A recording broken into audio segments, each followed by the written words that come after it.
Welcome back to Face to Face. I'm John Ralston. What really happened that night in late December when SWAT descended on a home in Seven Hills? The cops said they were serving a search warrant, on a suspected drug dealer, identified themselves as cops, but so something else happened, something ensued. The 911 phone call seems to indicate maybe they didn't identify themselves as cops. The cops and the DA are mum. They will not talk to us, but Belinda Saavedra, who was there that night with her boyfriend, the suspected drug dealer, Emmanuel Dozers, is returning with her attorney, Vicki Greco.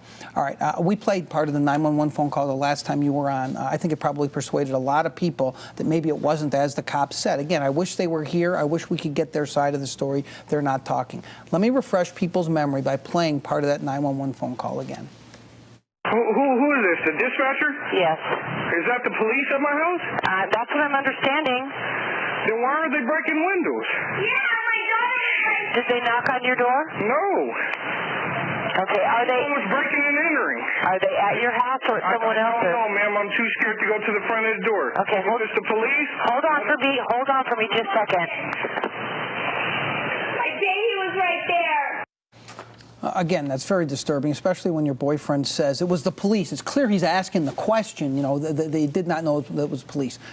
Let me just ask you point blank, are you absolutely 100% certain that he did not know that he was shooting at police that night? 100% certain? 100%. Not only am I 100% sure, he is, and my 13-year-old daughter is 100% sure. I'm going to play more of the tape in a minute, but if I gather correctly, your daughter was the first one who heard this pounding because she was so close to the front. And as she's described it to you, what did she first think? She just thought someone was Mommy, someone's trying to break into our house.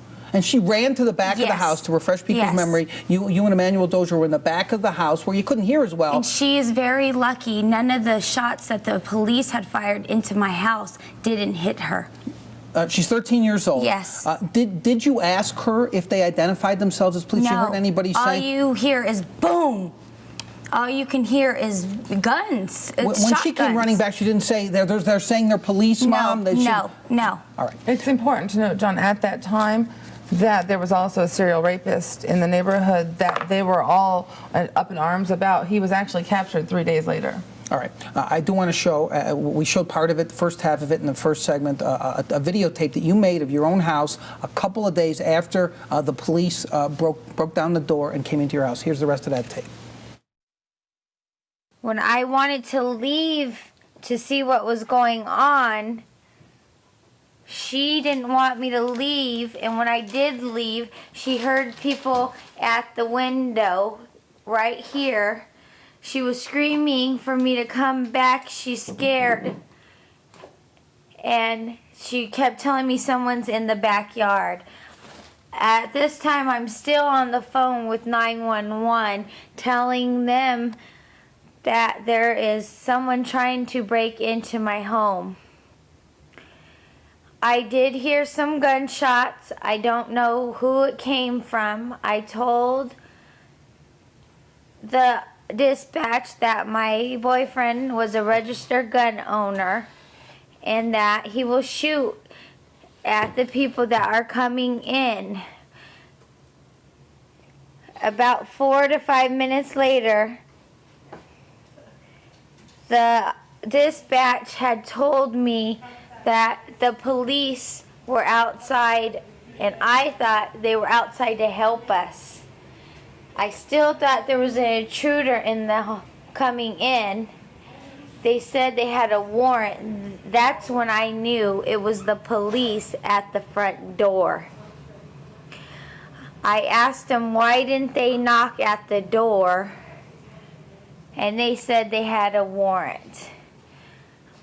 I told Manny had gotten on one phone. I called again to 911 on my cell phone, and I wanted them to promise me not to shoot because the kids were with me. And then Manny was unloading the gun because that's what they asked us to do. He unloaded the gun and left it. And then we tried to go out the front door, but my gate wouldn't open up and they continued to cuss at me. I told them that I could not get out.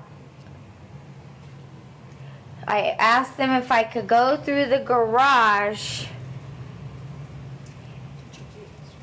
I asked them to go get the, if I could go out of the garage.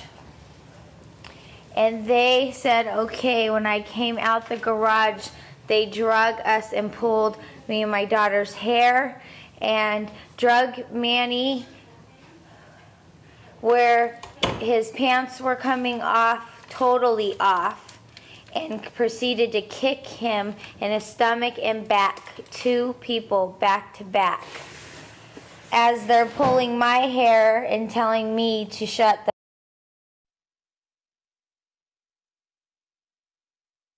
up, and my daughter.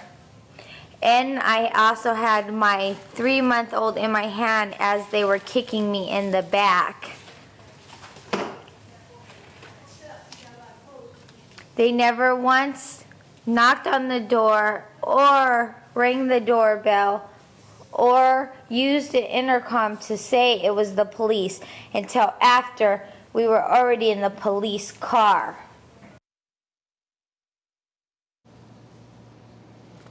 Okay.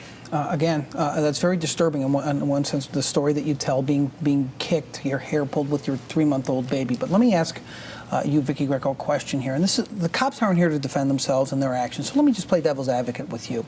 All right, so you're going through the house and it's all messed up after a search warrant. Well, boo-hoo, they were going after a suspected drug dealer. He might have been armed. She might have been an accomplice. So they went in there and they tore the place apart looking for cocaine. Is that unusual? They tore the place apart after the fact. She was talking about when he got beat up and when she was beat up. This was after they came out peacefully.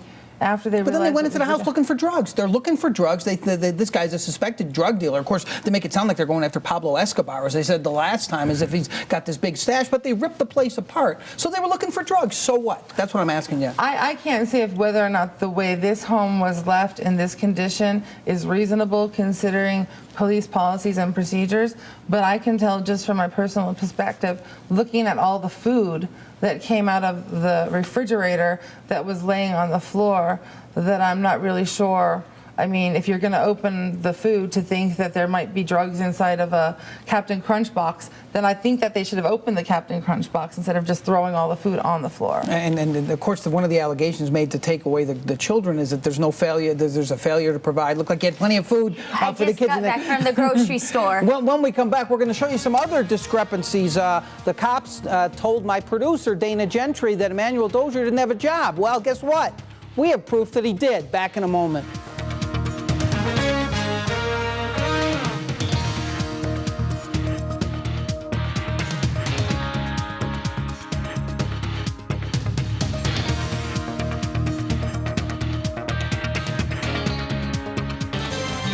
You're watching Face to Face with John Ralston, a program presented in partnership with the Las Vegas Sun, Cox Communications, and KLAS TV.